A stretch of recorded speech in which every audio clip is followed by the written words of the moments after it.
Hello Struck Club, today I'm bringing you two builds and this is one of them. It's a build for the scout that relies on laying out a lot of traps and dealing damage with those traps. It's using the Eternity set, it's using Executors, and it's also using the Symbiosis bow. It also uses the passive, the heroic passive for traps. That lets us leave a trap after dodging and increases the number of traps laid for each trap skill. You can see it's kind of very fast to kill some of the elites, others of course are more tanky and take longer to kill. It's all about dodging and moving. Moving is the key to this build, so you can leave more traps and the one that we leave after dodging does deal a lot of damage. I've seen 5, 6 and 7 million just from that trap alone, and it adds up when we use the other traps. As you can see, we're also using Ring of Resonance from the shockwaves that appear each time I use a skill with cooldown. This is why I put some skills that don't really fit with the build, like Spinning Blade and a Dryad Summon, but they do help a lot with the resonance. And also with the Duelist chain reaction, which is something else that gets triggered when using skills with cooldown.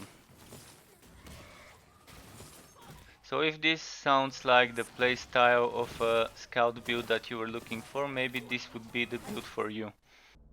Build I'm uploading today kind of uses the Eternity Protectress set, or the Eternity Armor set as it's called. This is the trap based armor. So as always I suggest getting cooldown reduction and maybe even if possible cost reduction from the helmet together with HP. On the armor, try to get HP with some cost reduction if you can. But if you can't, just get maybe just the HP. But I do think this build could benefit from some cost reduction at sometimes. For the legs, just energy, health. Try to get energy wherever possible, but health should be the priority, and health regeneration. If you get something with 0.7 health regeneration that is worth it, you might want to equip it instead of the 0.6 or 0.5. For the boots, speed should not be the big priority, but it also does help, but go for more HP, more energy. In the gloves again, more HP, more energy, but keep in mind with the gloves, with the gauntlets, if you can get something with crit damage, I just don't have, not crit damage, but flat damage, pick that. Prefer flat damage over crit damage. I don't have any to show you, but if I had something that gave me 3000 flat damage instead of 30 or 40 crit damage, I would actually wear this. Even if it didn't have the HP, actually I might pick it. But if you can get something with HP and flat damage, even if it doesn't have energy, maybe it would be worth it. It would add a lot of damage to the build. So for the dagger I am going with Executors. It's a great dagger for any build it seems, especially if you're stacking health regeneration. And it does seem to be better than the other daggers. I've tried with the dashing dagger, it doesn't seem to be good, mostly because when it spins, it's just spinning in this radius, both of the daggers. So maybe if one of the daggers spun closer to the character and the other a bit further, then it might be worth it. But I still think it's not worth taking over a dashing dagger, even for the trap build. And the Tireless Guardian is more meant for the summoner build, but even then it's not worth it, even if we are using the summoner set with two of those familiars, where we can probably stack 2 times the bonus from this dagger to 200. It still won't be as much as Executors, because with Executors we can probably get all the way around 300% health regeneration, 300% damage, even 379 as you can see, just from using Queen's Rat with this build. So it's much better. Bow. The bow I prefer using would be the Symbiosis. It gives us extra 100% damage. But if you're having trouble with the cooldowns, use Master Archer bow. Of course, do not use Packed bow. It's more of a bow meant for the summoner build. But even on a summoner build I kind of don't like it. I don't think it's strong enough. But if you have a good road Master Archer, use Master Archer. If you have a good road packed bow with a lot of flat damage, like if you get a green packed bow. The difference between a green packed bow and a red symbiosis would mean a lot more damage for you. So whatever drops green first, use it. And try to get something with crit chance. As you can see, my weapon doesn't have crit chance. I don't think it even can roll crit chance. Maybe just the dagger can roll crit chance, but if you do see a crit chance rolled bow, use it. But as I'm kind of starting to get convinced there is no crit chance on the bow, so just go for cooldown reduction and flat damage. High flat damage, cooldown reduction. If you can get good cost reduction, that would be nice, or armor piercing. Your last priority should be the crit damage. You can get crit damage, a lot of it from blessings. So don't worry if you lose 60, 70, 80% crit damage. It's not that big of a deal. You would still be doing decent damage. On the dagger, try to get good flat damage and crit chance, as I said. And if you can get HP or energy, that would be nice, but not the biggest priority. Things I've decided to use: Ring of Resonance. As earlier, as I was completing the invasion, I noticed it's glitched and it's not saving some of the progress I did. At least on my mage it didn't save it, maybe because I exited without an F4. On the mage here it did save it, so I would suggest getting those 4 nodes. I actually did the exact same thing on my mage earlier when I was recording footage for the build uploaded today. So get those 4 nodes. You would need that corruption resistance in order to get the Ring of Resonance. And you might get 2 of those before going for Duelist Chain Reaction, but my suggestion would be take it slow if you don't want to rush. Do this, do this, do this, do this, and then go all the way to get Duelist Chain Reaction. If you want to take it even slower, take all those other extra nodes. They would greatly help you to make things easier. They are not the most necessary, but they would definitely help make it easier to get Duelist Chain Reaction and Old Ring of Resonance. So keep that in mind. There's where you get Old Ring of Shadow and Old Ring of Dexterity, but I don't think they fit well with this build. The dodging from Old Ring of Dexterity is not as much as I would want it to be. And from Old Ring of Shadows, pardon me. So the dodge from Old Ring of Shadow isn't as good as I wanted, and Old Ring of Dexterity boosts the basic energy generation skills. So this is those skills, basic skills. This is what gets boosted. This also generates no, actually this doesn't generate energy, my bad. So it's just those skills. So I don't think it's worth it. So before you get Old Ring of Resonance, something worth putting in that slot would be probably Ring of the Guardian if you're having difficulties with keeping the cooldown reduction good. Untamed Ring is always good, gives you extra bonus damage. Ring of the Spirits is my preferred ring of choice for this slot, but I didn't have a Ring of the Spirits because it gives you health and energy on crit. So maybe go for Untamed Ring and Ring of the Spirits if you are not having difficulties with the cooldowns. If you are using Ring of the Guardian, I would strongly suggest not using cooldown reduction on the amulet, which is achieved from this Amber Talisman. So if you're using Untamed Ring and Ring of Resonance, I strongly suggest using Amber Talisman. Or alternatively, when they fix the God skills, I would suggest using a Cleansing Talisman, but currently the God skills kind of only heal you and the enemies instead of just you. So avoid Cleansing Talisman for now. Spring Talisman isn't bad for using some potions, especially if you decide to go for something like using elixirs, whichever elixir you're using. The best choice for elixir based build, if you decide to maybe get rid of this or something else to get an elixir, the best choice would be this talisman, because you would be using your potion more often to be proccing the elixirs more often.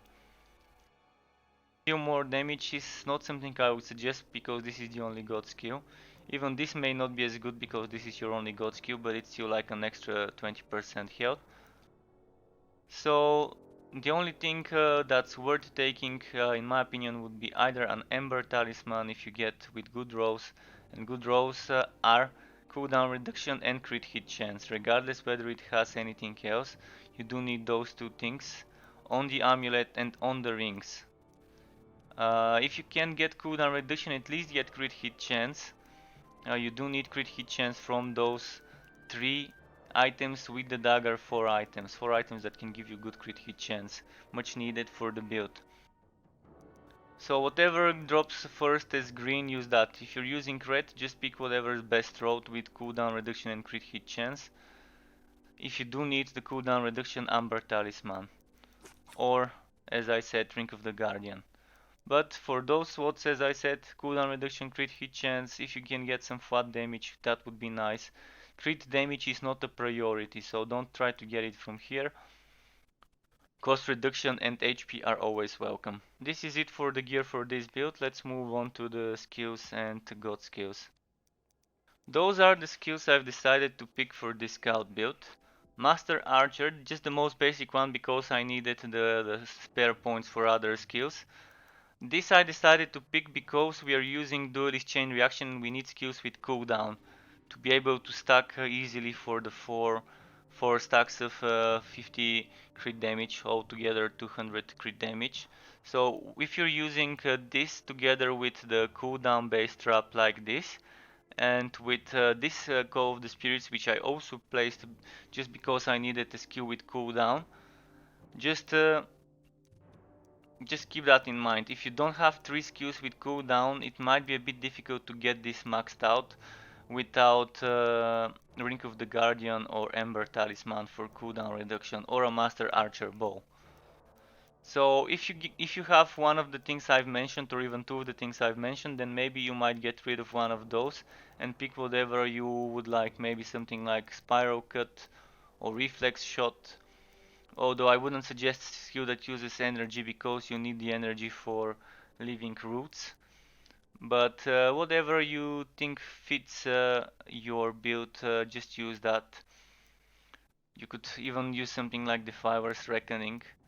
It's not bad, it's actually pretty decent, especially this one, if you get the skill points for it. So just keep that in mind. Another thing that you might want to experiment with would be elixirs. So this might go away if you don't want that extra 200 crit damage and put some elixirs, or you can remove other things. Queen's Rat Mustard is very good. It gives us extra health regeneration, which boosts our damage. It gives some poison damage that slows the enemies.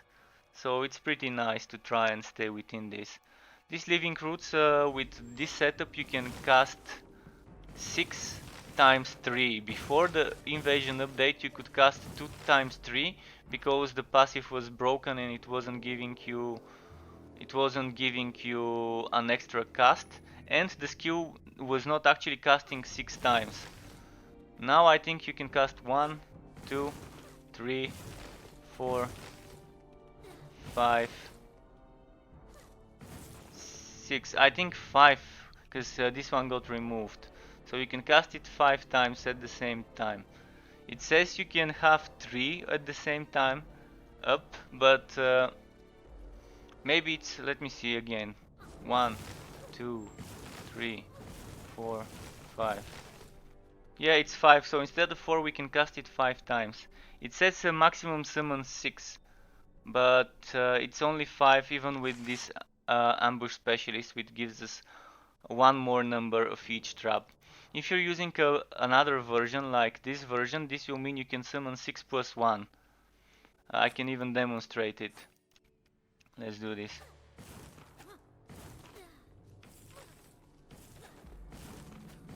So this is 6 and now one more. 7, 8, 9, 10.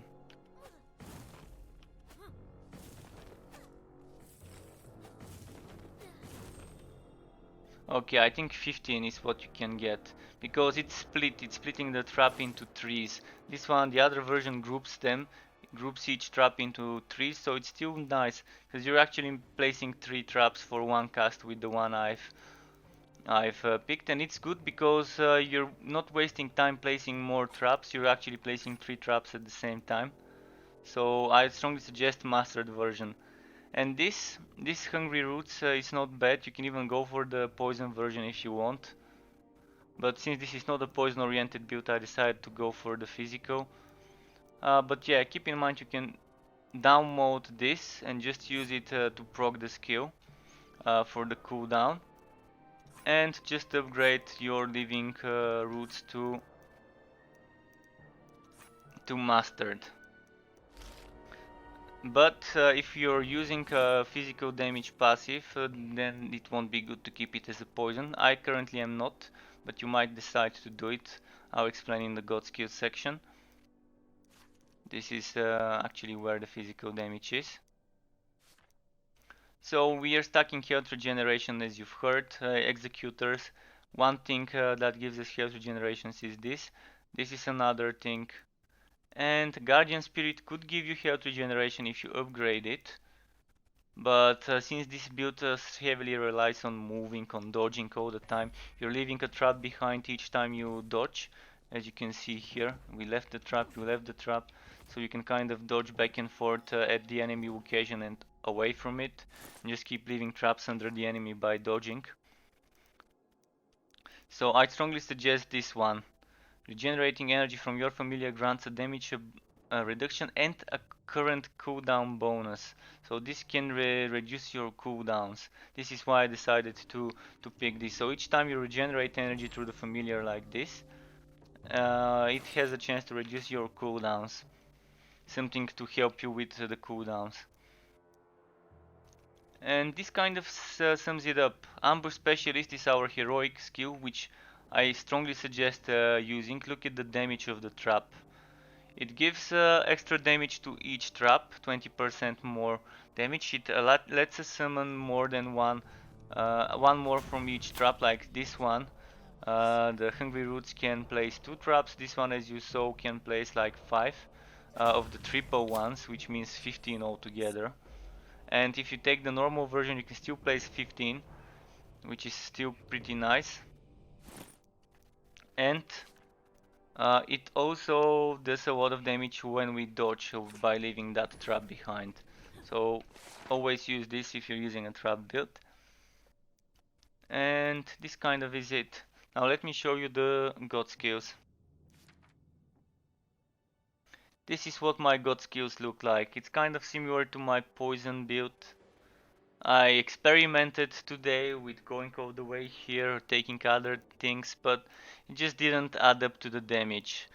Using Executors kind of is the best way to go even for this build. That's why I decided to just grab those HP regeneration nodes and the crit damage nodes. This seems to be the best setup.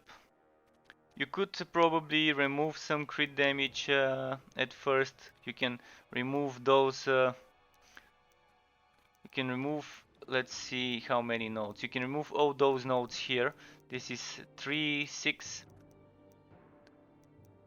okay, 8 nodes, and with those 8 nodes you can grab some HP here. And you can even grab some health regeneration here if you want. So keep that in mind. If you need HP, you can remove all that damage here, 8 nodes. Just keep that one here for the damage. And you can put 1, 2, 3, 4, 5, 6 here. And maybe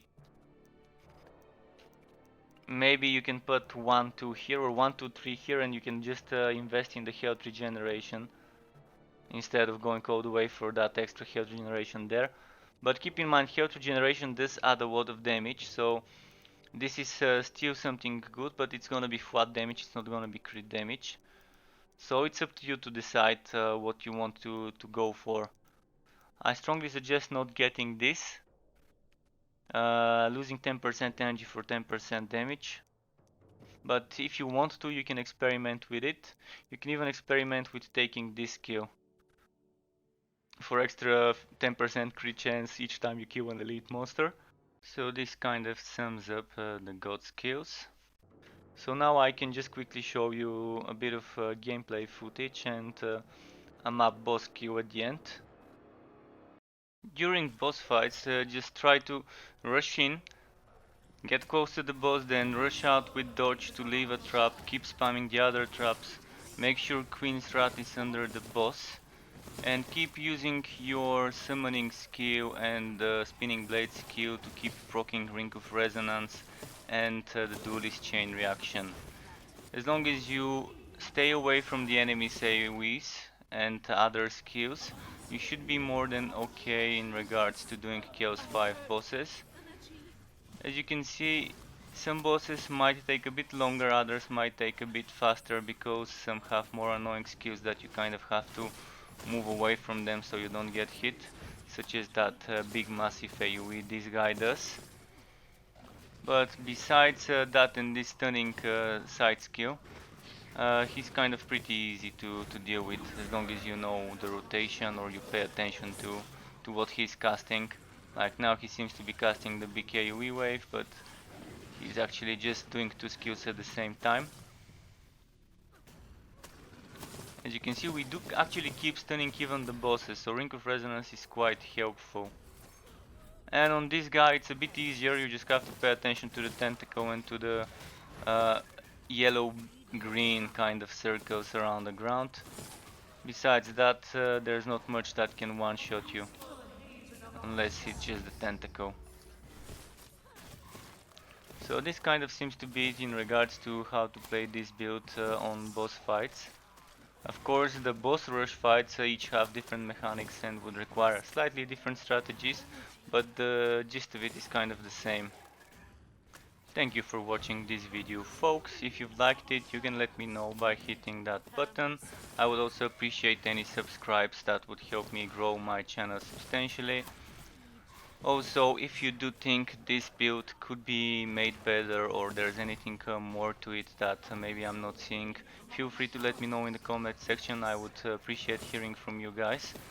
You can see links to my Mixer, Twitter, Twitch and Facebook pages on the upcoming sequence. And remember to just keep it cool, guys, and until next time. Goodbye.